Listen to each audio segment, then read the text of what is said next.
মানুষের ভিড়ে এখন মানুষ খুঁজে পাওয়া কঠিন হয়ে গেছে। সবাই নিজেকে নিয়েই ব্যস্ত, নিজের সুবিধা আর নিজের লাভ নিয়েই চিন্তিত। কারো কষ্ট দেখেও অনেকে চোখ ফিরিয়ে নেয়, কারণ সেটা তাদের জীবনের অংশ না। একসময় মানুষ মানুষের পাশে দাঁড়াতো, কোনো হিসাব না করে।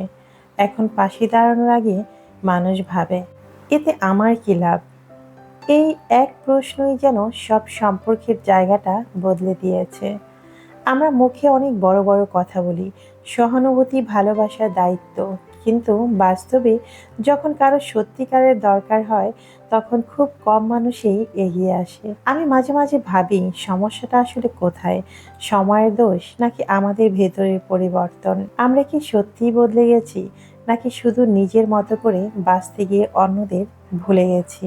তবু আমি বিশ্বাস করতে চাই, সবাই একরকম না। এখনো কিছু মানুষ আছে যারা নিঃস্বার্থভাবে কারো পাশে দাঁড়ায়, কোনো প্রতিদান চায় না। হয়তো তারা সংখ্যায় খুবই কম, কিন্তু তাদের জন্যই এখন এই পৃথিবীটা পুরোপুরি কঠিন হয়ে যায়নি।